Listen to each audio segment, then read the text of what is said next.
Salam hər kəsə. Mən bugün sizinlə skloneniya mövzusunu müzakirə etmək istəyirəm. Gəlin birlikdə baxaq. Skloneniya nə deməkdir? Skloneniya hallanma deməkdir. Sözün müxtəlif hallarda, yəni padejlərdə işlənməsi skloneniyadır. Azərbaycan dilində halları bilirik də. Hər halın öz şəkilçisi var və bütün sözlərdə yeni şəkilçiləri qəbul edir. Yəlik hal, yönlük hal, hamısında öz sabit şəkilçiləri var və onları qəbul edir bütün sözlər üzrə. Amma rus dilində elə deyil. 3 tip skloneniya var. 2, 3. Və hər tipə daxil olan müxtəlif sözlər var. Və birinciyə daxildir sonu a və yaxud da ya ilə bitən muskoy və yaxud da jenski roda aid olan sözlər. 2-yə daxildir son, yəni sıfır sonluq muskoy rod sözlər, məsələn, brat. Sonu məhqi znakla bitən muskoy rod sözlər və sonu o və yaxud da y ilə bitən sredni rod sözlər daxildir.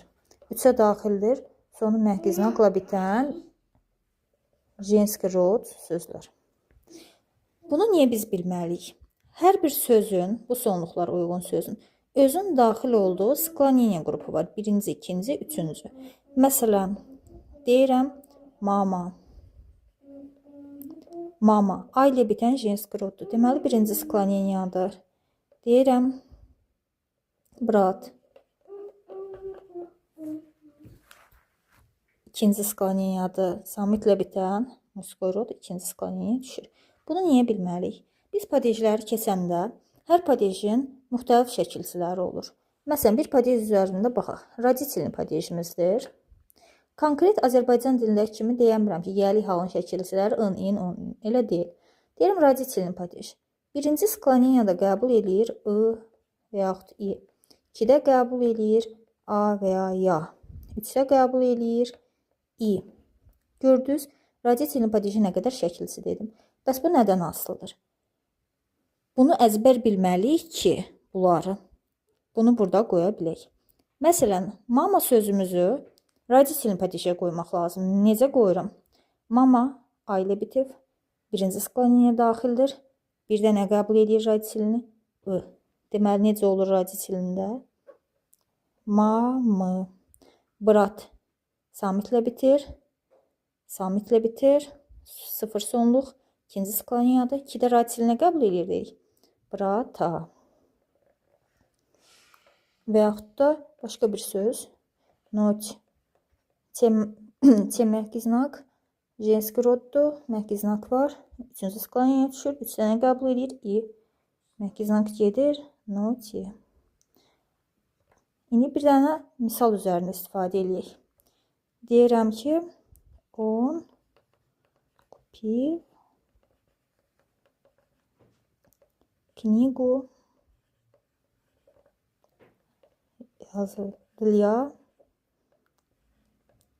başqa söz istifadə edək. Başqa söz.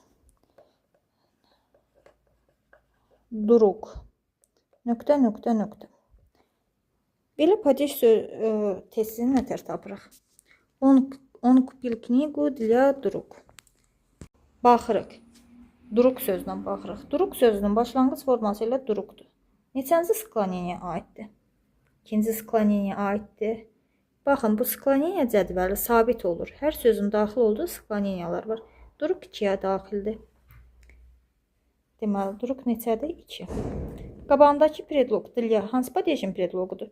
Raditelin padejinidir. Druq da 2-yə daxildir. 2-də raditelinə qəbul edir a, ya. Deməli, dilya druqa. Bu qədər. İzlədiyiniz üçün təşəkkürlər. Skloneniyaların sabit skloneniyalar bunlardır. Bunlar da hər padejdə qəbul elədiyi şəkilçilərdir. Bu raditelində, başqa padejlərdə başqa şəkilçilərdir. İzlədiyiniz üçün